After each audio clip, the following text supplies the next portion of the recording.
Hi students. Okay, നമ്മൾ last ക്ലാസ്സിൽ interrupt എന്താ, ഒരു ഇൻട്രപ്റ്റ് വന്നു കഴിഞ്ഞാൽ അതിനെങ്ങനെ റെസ്പോണ്ട് ചെയ്യുന്നു എന്നുള്ള കാര്യങ്ങളൊക്കെ ഡിസ്കസ് ചെയ്തു. നമ്മളതിൻ്റെ കണ്ടിന്യൂഷനാണ് എടുക്കുന്നത്. So let start the class. Interrupt service routine and interrupt vector. നമ്മളൊരു ഇൻട്രപ്റ്റ് എന്ന് പറഞ്ഞു കഴിഞ്ഞാൽ എന്താണ്, ഒരു അൺഎക്സ്പെക്റ്റഡ് ഈവൻ്റ് ആണ്. അതായത് നമ്മൾ എപ്പോഴെങ്കിലും ഒരു പ്രോഗ്രാം എക്സിക്യൂട്ട് ചെയ്തുകൊണ്ടിരിക്കുന്ന സമയത്ത് നമ്മൾ പ്രതീക്ഷിക്കാതെ വരുന്ന എന്തെങ്കിലും ഒരു സിഗ്നൽസ് ആയിരിക്കാം ഇൻട്രപ്റ്റ് എന്ന് പറയുന്നത്.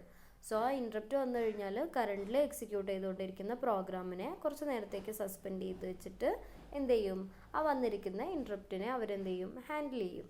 അല്ലെങ്കിൽ അത് കംപ്ലീറ്റ് ആ ഒരു ഇൻട്രപ്റ്റ് എന്താണോ അതിൻ്റെ എക്സിക്യൂട്ട് ചെയ്യും. എന്നിട്ട് മാത്രമേ നമ്മൾ കറൻ്റ്ലി എക്സിക്യൂട്ട് ചെയ്തുകൊണ്ടിരിക്കുന്ന പ്രോഗ്രാം വീണ്ടും സസ്പെൻഡ് ചെയ്ത സ്ഥലത്ത് നിന്ന് വീണ്ടും കണ്ടിന്യൂ ചെയ്യുള്ളൂ. ആ ഒരു പ്രോസസ്സിനെയാണ് ഇൻട്രപ്റ്റ് സർവീസ് റുട്ടീൻ എന്ന് പറയുന്നത്. ഓക്കെ, ആ ഇൻട്രപ്റ്റ് സർവീസ് റുട്ടീന് എന്ന് പറഞ്ഞു കഴിഞ്ഞാൽ ഇതാണ്, നമ്മൾ എക്സിക്യൂട്ട് ചെയ്തുകൊണ്ടിരിക്കുന്ന പ്രോഗ്രാം സസ്പെൻഡ് ചെയ്ത് വെച്ചിട്ട് ഇൻട്രപ്റ്റിനെ ഹാൻഡിൽ ചെയ്യുന്നു. ആ ഒരു മെത്തേഡിനെയാണ് ഇൻട്രപ്റ്റ് സർവീസ് റുട്ടീൻ എന്ന് പറയുന്നത്. The address of an ISR is called interrupt vector. നമ്മൾ ഇൻട്രപ്റ്റ് സർവീസ് റുട്ടീൻ ചെയ്യുന്ന സമയത്ത് നമ്മൾ കുറേ അഡ്രസ്സും കാര്യങ്ങളൊക്കെ ഉണ്ട്. നമ്മൾ എവിടെ വെച്ച് സ്റ്റോപ്പ് ചെയ്തു, അല്ലെങ്കിൽ ഇനി എവിടെ നിന്ന് സ്റ്റാർട്ട് ചെയ്യണം എന്നുള്ള കാര്യങ്ങളൊക്കെ അഡ്രസ്സ് ഉണ്ട്. അപ്പോൾ ഇതിനൊക്കെ, അല്ലെങ്കിൽ ആ ഒരു ഇൻട്രപ്റ്റ് വന്നു കഴിഞ്ഞാൽ ആ ഒരു ഇൻട്രപ്റ്റിൻ്റെ അഡ്രസ്സും കാര്യങ്ങളൊക്കെ സ്റ്റോർ ചെയ്യാൻ വേണ്ടിയിട്ട് ഒരു പ്ലേസ് അല്ലെങ്കിൽ ഒരു സ്ഥലമുണ്ട്. അതിനെയാണ് ഇൻട്രപ്റ്റ് വെക്റ്റർ എന്ന് പറയുന്നത്. ഓക്കെ, ആ ഇൻട്രപ്റ്റ് സർവീസ് റൂട്ടീൻ്റെ അഡ്രസ്സിനെയാണ് എന്ത് പറയുന്നത്, ഇൻട്രപ്റ്റ് വെക്റ്റർ എന്ന് പറയുന്നത്. നമ്മുടെ 8086 ഈ അഡ്രസ് കോഡ് എന്ന് പറയുന്നത് CSIP എന്ന് പറഞ്ഞിട്ടുള്ള ഫോർമാറ്റിലാണ്. ഇത് കണ്ടോ, CS എന്ന് പറഞ്ഞാൽ കോഡ് സെഗ്മെൻറ്റ്, IP എന്ന് പറഞ്ഞാൽ ഇൻസ്ട്രക്ഷൻ പോയിൻറ്റർ. അപ്പോൾ ഈ ഒരു മെത്തേഡിലാണ് നമ്മുടെ ഇൻട്രപ്റ്റ് വെക്റ്റർ അഡ്രസ്സ് കിടക്കുന്നത്. ഓക്കെ, അപ്പോൾ ഇതിനു വേണ്ടി അലോക്കേറ്റ് ചെയ്തിട്ടുള്ളത് 4 bytes ആണ്. 2 bytes for CS value and 2 bytes for IPക്ക് വേണ്ടിയിട്ടും. അപ്പോൾ ഇവിടെ ഒരു ഡയഗ്രാം കൊടുത്തിട്ടുണ്ട്. നമ്മുടെ കറൻ്റ്ലി നമ്മൾ എന്തെങ്കിലും ഒരു പ്രോഗ്രാം ഇവിടെ എന്ത് ചെയ്യാണ്, എക്സിക്യൂട്ട് ചെയ്തുകൊണ്ടിരിക്കുകയാണ്. അപ്പോഴാണ് നമ്മുടെ എന്ത് വന്നത്, ഇൻട്രപ്റ്റ് വന്നത്. ആ ഇൻട്രപ്റ്റ് വന്നപ്പോൾ എന്താ ചെയ്യുന്നത്, നമ്മുടെ ഇൻട്രപ്റ്റ് വെക്റ്റർ എന്ന് പറഞ്ഞു കഴിഞ്ഞാൽ ഒരു സ്റ്റാക്കിൻ്റെ പോലെയാണ് കേട്ടോ. സ്റ്റാക്കിലേക്ക് നമ്മൾ ഒരു മെയിൻ പ്രോഗ്രാം അവിടെ സസ്പെൻഡ് ചെയ്ത് വെച്ചിരിക്കുന്നത്, അതിൻ്റെ ഒരു അഡ്രസ്സ് എവിടെ വെച്ച് നിർത്തി എന്നുള്ള കാര്യങ്ങളൊക്കെ നമുക്ക് കിട്ടണ്ടേ. അപ്പോൾ അത് കിട്ടാൻ വേണ്ടിയിട്ട് എന്താണ്, സ്റ്റാക്കിലേക്ക് അതിൻ്റെ എവിടെ വെച്ച് നിർത്തി എന്നുള്ള അഡ്രസ്സും കാര്യങ്ങളൊക്കെ സ്റ്റോർ ചെയ്ത് വെക്കും. അപ്പോൾ ഇവിടെ എന്താണ്, അതേപോലെ തന്നെ മെയിൻ പ്രോഗ്രാം എക്സിക്യൂട്ട് ചെയ്തുകൊണ്ടിരിക്കുന്ന സമയത്ത് ഇൻട്രപ്റ്റ് വന്നു. അപ്പോൾ എന്ത് ചെയ്യാണ്, പുഷ് F ഫ്ലാഗ് രജിസ്റ്റർ എന്ത് ചെയ്തു, പുഷ് ചെയ്തു. ദെൻ എന്ത് ചെയ്തു, clear IF instruction, IF flag instruction flag എന്ത് ചെയ്തു, അവിടെ ക്ലിയർ ചെയ്തു. Then push CS code segment എന്ത് ചെയ്തു, സ്റ്റാക്കിലേക്ക് പുഷ് ചെയ്തു. നേരത്തെ പറഞ്ഞ CSIP എന്നുള്ള ഫോർമാറ്റിലാണെന്ന് പറഞ്ഞില്ലേ. സോ ആ സമയത്ത് എന്താ ചെയ്തത്, ഇവിടെ CS പുഷ് ചെയ്തു സ്റ്റാക്കിലേക്ക്. ദെൻ IP എന്ന് പറഞ്ഞാൽ ഇൻസ്ട്രക്ഷൻ പോയിൻറ്റർ, കറണ്ടിൽ ഇപ്പോൾ എവിടെയാണോ ഉള്ളത് അതിൻ്റെ അഡ്രസ്സ് സ്റ്റാക്കിലേക്ക് പുഷ് ചെയ്തു. എന്നിട്ട് എന്ത് ചെയ്തു, ISR ഇൻട്രപ്റ്റ് സർവീസ് റുട്ടീൻ, നേരത്തെ പറഞ്ഞ ഇൻട്രപ്റ്റ് എന്താണോ അത് ഹാൻഡിൽ ചെയ്യാൻ വേണ്ടിയിട്ട് പോയി. എന്നിട്ട് ആ ഇൻട്രപ്റ്റ് എന്താണോ നമ്മളോട് ചെയ്യാൻ പറഞ്ഞിട്ടുള്ളത് അതിവിടെ ചെയ്ത് കഴിഞ്ഞു കഴിഞ്ഞാൽ IRET എന്ന് പറഞ്ഞൊരു സിഗ്നൽ പാസ് ചെയ്യും. അതായത് അത് കംപ്ലീറ്റ് ചെയ്തു, അതിന് റിട്ടേൺ ചെയ്തു. ഇൻട്രപ്റ്റ് റിട്ടേൺ ആണ് മീൻ ചെയ്യുന്നത്, റിട്ടേൺ ചെയ്തു. ഇനി എന്താണ്, നമ്മൾ ഓൾറെഡി സ്റ്റാക്കിലേക്ക് പുഷ് ചെയ്തൊക്കെ എന്ത് ചെയ്യണം, പോപ്പ് ഔട്ട് ചെയ്തെടുക്കണം. So pop IP, pop CS, pop F. Okay, എന്നിട്ട് എന്ത് ചെയ്തു, നമ്മൾ സ്റ്റാക്കിലേക്ക് പുഷ് ചെയ്ത സമയത്ത് എന്താണ്, ആദ്യം F പുഷ് ചെയ്തു, പിന്നെ CS പുഷ് ചെയ്തു, പിന്നെ എന്ത് ചെയ്തു, IP പുഷ് ചെയ്തു. സ്റ്റാക്ക് എന്ന് പറഞ്ഞു കഴിഞ്ഞാൽ ലാസ്റ്റ് ഇൻ ഫസ്റ്റ് ഔട്ടാണ്. അപ്പോൾ എന്ത് ചെയ്യും, നേരെ റിവേഴ്സിൽ പോപ്പ് ചെയ്തെടുക്കും.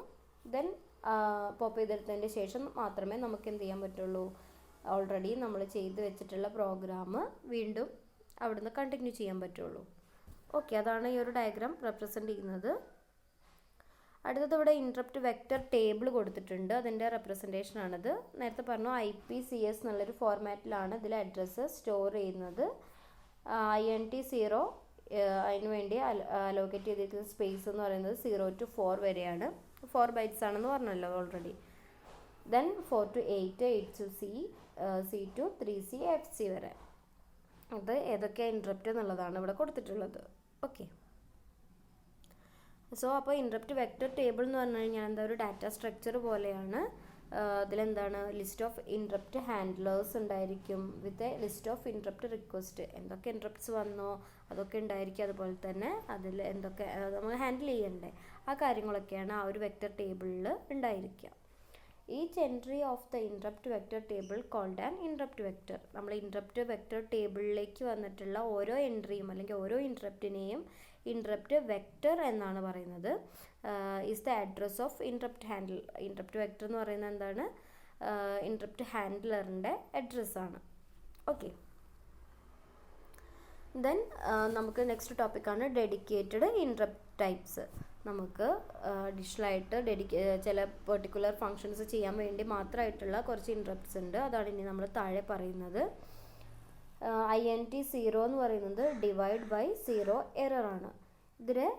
ഇത് എന്തിനു വേണ്ടിയിട്ടാണ് യൂസ് ചെയ്യുന്നത്? ഇതിനെ ഓൾസോ എക്സെപ്ഷൻ ഇൻട്രപ്റ്റ് എന്നുകൂടെ പറയുന്നുണ്ട്. ഇതെന്തിനു വേണ്ടിയിട്ടാണ് യൂസ് ചെയ്യുന്നത്? അതായത് ഈ ഒരു ഇൻട്രപ്റ്റ് എപ്പോഴാണ് ആക്ടിവേറ്റ് ആവുന്നത്? ഇപ്പോൾ നമ്മളൊരു ഡിവിഷൻ ഓപ്പറേഷനൊക്കെ ചെയ്യുകയാണെന്നുണ്ടെങ്കിൽ അവിടെ കോഷ്യൻ്റ് നമ്മുടെ റിസൾട്ട് സ്റ്റോർ ചെയ്യാൻ ആ ഒരു ലൊക്കേഷൻ മതിയാവാത്തൊരു സിറ്റുവേഷനൊക്കെ വരികയാണെന്നുണ്ടെങ്കിൽ ഈ ഒരു ഇൻട്രപ്റ്റാണ് അവിടെ ജനറേറ്റ് ആവുന്നത്. ഇത് ഓട്ടോമാറ്റിക്കായിട്ട് ജനറേറ്റ് ആവും. ഓക്കെ, അടുത്തത് INT1 എന്ന് പറഞ്ഞു കഴിഞ്ഞാൽ സിംഗിൾ സ്റ്റെപ്പ് ഇൻട്രപ്റ്റ് എന്ന് പറയും ഇതിനെ, അല്ലെങ്കിൽ trace interrupt. Single step interrupt അല്ലെങ്കിൽ ട്രേസ് ഇൻട്രപ്റ്റ് എന്നാണ് പറയുന്നത്. Intel has oriented the trap flag for this. അതായത് നമ്മുടെ പ്രോസസ്സർ ഇതിന് എന്താണ് ട്രാപ്പ് ഫ്ലാഗ് എന്ന് പറഞ്ഞിട്ടൊരു ഫ്ലാഗ്, ഈ ഒരു INT ഇൻട്രപ്റ്റ് വന്നു കഴിഞ്ഞാൽ ട്രാപ്പ് ഫ്ലാഗ് എന്ന് പറഞ്ഞിട്ടുള്ളൊരു ഫ്ലാഗ് അവിടെ എന്ത് ചെയ്യുന്നുണ്ട്? ആക്ടിവേറ്റ് ചെയ്യുന്നുണ്ട് അല്ലെങ്കിൽ സെറ്റ് ചെയ്ത് വെക്കുന്നുണ്ട്. ആ ട്രാപ്പ് ഫ്ലാഗിൻ്റെ ഇതാണ് ഇവിടെ കാണിച്ചിരിക്കുന്നത്. നോക്കൂ, 8ാമത്തെ ഈ ഒരു ഇതിലാണ് ട്രാപ്പ് ഫ്ലാഗ് വരുന്നത്. അപ്പോൾ നോക്കൂ, ഇവിടെ പുഷ് F എന്ന് പറഞ്ഞിട്ട് കൊടുത്തിട്ടുണ്ട്. Push the flag register. ഈ ഒരു INT ഇൻട്രപ്റ്റ് വന്നു കഴിഞ്ഞാൽ ചെയ്യുന്ന കാര്യങ്ങളാണ് ഇവിടെ കൊടുത്തിട്ടുള്ളത്. ഫ്ലാഗ് രജിസ്റ്റർ എന്ത് ചെയ്യും? സ്റ്റാക്കിലേക്ക് പുഷ് ചെയ്യും. Then pop AX accumulated register pop ചെയ്യും. ദെൻ OR AX OR എന്ന് പറഞ്ഞിട്ടുള്ള ഓപ്പറേഷൻ ഇവിടെ ചെയ്യും. എന്താണ്? 8 ബിറ്റ് ആക്കാൻ വേണ്ടിയിട്ടാണ് എന്ത് നമ്മൾ D8 ബിറ്റ് D8 ആണ് TF ഫ്ലാഗ് എന്ന് പറഞ്ഞു, ട്രാപ്പ് ഫ്ലാഗ് എന്ന് പറഞ്ഞു. ഓക്കെ, അത് സെറ്റ് ചെയ്യാൻ വേണ്ടി, അത് ആക്ടിവേറ്റ് ചെയ്യാൻ വേണ്ടിയിട്ടാണ് ഇവിടെ OR ഓപ്പറേഷൻ ചെയ്യുന്നത്. അതിൻ്റെ വാല്യൂസാണ് ഇവിടെ കൊടുത്തിട്ടുള്ളത്. Okay, then push AX. എന്നിട്ട് എന്ത് ചെയ്യും? ആ AX രജിസ്റ്റർ അക്യുമുലേറ്റർ രജിസ്റ്ററിനെ സ്റ്റാക്കിലേക്ക് പുഷ് ചെയ്യും. ദെൻ പോപ്പ് F, നമ്മൾ ഓൾറെഡി പുഷ് ചെയ്ത ഫ്ലാഗ് രജിസ്റ്ററിനെ എന്ത് ചെയ്യും? പോപ്പ് ഔട്ട് ചെയ്തെടുക്കും. ഓക്കെ, ഇങ്ങനെ ഈ ഒരു ട്രാപ്പ് ഫ്ലാഗ് അല്ലെങ്കിൽ ട്രാപ്പ് INT1 എന്ന് പറഞ്ഞ റിക്വസ്റ്റ് അല്ലെങ്കിൽ ഇൻട്രപ്റ്റ് വന്നു കഴിഞ്ഞാൽ ചെയ്യുന്ന കാര്യങ്ങളാണ് ഇവിടെ കൊടുത്തിട്ടുള്ളത്. തേർഡ് വൺ ആണ് INT2. NMI എന്ന് പറയും. നോൺ മാസ്കബിൾ ഇൻട്രപ്റ്റ് ആണ് INT2 എന്ന് പറയുന്നത്. Okay, then the interrupt correspond to the vector of the hardware interrupt NMI. ഇതൊരു ഹാർഡ്വെയർ ഇൻട്രപ്റ്റ് ആണ്. ഓക്കെ, അതായത് നമ്മുടെ പ്രോസസ്സർ, നമ്മുടെ 8086 പ്രോസസ്സറിൽ NMI പിന്നുണ്ട്. ആ ഒരു പിന്നാണ് ഇവിടെ ആക്ടിവേറ്റ് ചെയ്യുന്നത്. ഇതിന് ടൈപ്പ് 2 ഇൻട്രപ്റ്റ് എന്നും കൂടെ പറയുന്നത്. ടൈപ്പ് 2 ഇൻട്രപ്റ്റ് ഒക്കർ ചെയ്യുന്നത് ഈ ഒരു INT2 അല്ലെങ്കിൽ NMI പിന്നിലാണ്. ഓക്കെ, അടുത്തത് ഫോർത്ത് വൺ വരുന്നത് INT3 ബ്രേക്ക് പോയിൻ്റ് ഇൻട്രപ്റ്റ്. ഈ break point interrupt useful for the debugging process. നമ്മൾ എറേഴ്സൊക്കെ ബഗ്സ് എന്തെങ്കിലുമൊക്കെ ഉണ്ടെങ്കിൽ അതിനെ ഹാൻഡിൽ ചെയ്യാൻ വേണ്ടിയിട്ടാണ് എന്ത് യൂസ് ചെയ്യുന്നത്? INT3 എന്ന് പറഞ്ഞിട്ടുള്ള ഇൻട്രപ്റ്റ് നമ്മൾ യൂസ് ചെയ്യുന്നത്.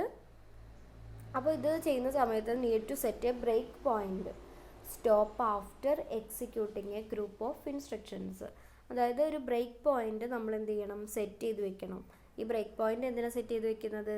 ഇപ്പോൾ നമ്മുടെ എന്തെങ്കിലും പ്രോഗ്രാം ഒരു ഗ്രൂപ്പ് ഓഫ് ഇൻസ്ട്രക്ഷൻസ് എക്സിക്യൂട്ട് ചെയ്യുകയാണ്. ഓക്കെ, അത് സ്റ്റോപ്പ് ചെയ്യാനോ അങ്ങനെയൊക്കെ എന്തെങ്കിലുമൊക്കെ ഒരു ഇൻഡിക്കേഷൻ കാണിക്കാൻ വേണ്ടിയിട്ടാണ് ബ്രേക്ക് പോയിൻ്റ് നമ്മൾ യൂസ് ചെയ്യുന്നത്. ഒരു സെറ്റ് ഓഫ് ഇൻസ്ട്രക്ഷൻസ് നമ്മൾ എക്സിക്യൂട്ട് ചെയ്തിട്ട് അത് കഴിഞ്ഞു അല്ലെങ്കിൽ സ്റ്റോപ്പ് ആക്കിയെന്ന് അറിയിക്കാൻ വേണ്ടിയിട്ടാണ് ആ ബ്രേക്ക് പോയിൻ്റ് സെറ്റ് ചെയ്ത് വെക്കുന്നത്. And checks the contents of registers and memory after execution instruction up to the break point. എന്നിട്ട് എന്ത് ചെയ്യും? എല്ലാ രജിസ്റ്റേഴ്സിലും മെമ്മറിയിലൊക്കെ എന്ത് ചെയ്യും, ചെക്ക് ചെയ്ത് നോക്കും ഇനി വല്ല ഇൻസ്ട്രക്ഷൻസും എക്സിക്യൂട്ട് ചെയ്യാനുണ്ടോ ഇല്ലേ എന്നുള്ളതൊക്കെ. ഓക്കെ, ആ ബ്രേക്ക് പോയിന്റ് വരെ. ഓക്കെ, അപ്പോൾ ഇത്രയാണ് ബ്രേക്ക് പോയിന്റിനെ പറ്റി പറയുന്നത്. അടുത്ത ഇൻട്രപ്റ്റ് ആണ് INT4 overflow interrupt. Overflow interrupt എന്ന് പറയുന്നത് ഓവർഫ്ലോ ഫ്ലാഗ് ആണ് ഇതിൽ ഈ ഒരു ഇൻട്രപ്റ്റ് വന്നു കഴിഞ്ഞാൽ അത് സെറ്റ് ആവുന്നത്. ഓക്കെ, ഈ ഒരു ഓവർഫ്ലോ ഫ്ലാഗ് നമ്മൾ എന്തെങ്കിലും അരിത്തമെറ്റിക് ഓപ്പറേഷൻസോ എന്തെങ്കിലുമൊക്കെ ചെയ്യുന്ന സമയത്ത് ഓവർഫ്ലോ ഒക്കെ വരാറുണ്ട്. അപ്പോൾ അത് വരുന്ന സമയത്താണ് ഇത് ജനറേറ്റ് ആവുന്നത് അല്ലെങ്കിൽ ആക്ടിവേറ്റ് ആവുന്നത് ഓർ സെറ്റ് ആവുന്നത്. This interrupt occurs but not automatically. അത് സെറ്റ് ആവും അല്ലെങ്കിൽ ഇത് ഒക്കർ ചെയ്യും, പക്ഷെ ഓട്ടോമാറ്റിക് ആയിട്ടല്ല ഇത് എന്ത് ചെയ്യുന്നത്, ജനറേറ്റ് ആവുന്നത്. An instruction into interrupt on overflow, അതാണ് INTO എന്ന് പറയുന്നത്. ഇതൊരു ഇൻസ്ട്രക്ഷനാണ്.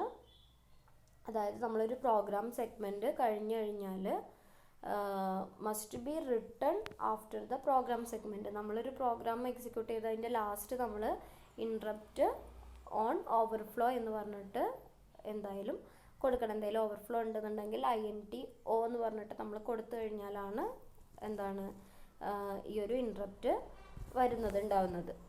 ഓക്കെ, നോക്കൂ. Move AL, num1, move AL, num2. ALലേക്ക് num1 num2 store ചെയ്തു. എന്നിട്ട് INTO interrupt on overflow, INTO എന്ന് പറഞ്ഞ് കൊടുത്തു കഴിഞ്ഞാൽ എന്താണ്, നമുക്ക് ആ ഒരു പ്രോഗ്രാം സെഗ്മെൻറ്റിൽ ആ ഒരു പ്രോഗ്രാം എന്താണ് ഓവർഫ്ലോ ആയി അല്ലെങ്കിൽ ഓവർഫ്ലോ ഉണ്ടെന്ന് കാണിക്കാൻ വേണ്ടിയിട്ട്.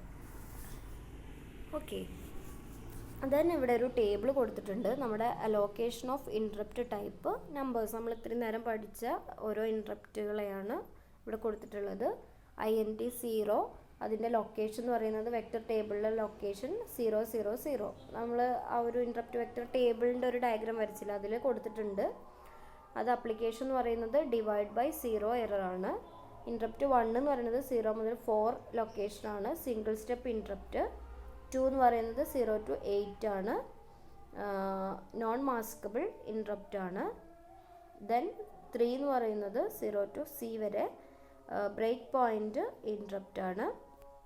4th 0 to 10 overflow interrupt. Then 5 മുതൽ 31 വരെ റിസർവ്ഡ് ബൈ ഇൻറ്റൽ, നമ്മുടെ ഇൻറ്റലിന് വേണ്ടിയിട്ട് റിസർവ് ചെയ്തിട്ടുള്ള ചില ഇൻട്രപ്റ്റ്സ് ഒക്കെയാണത്.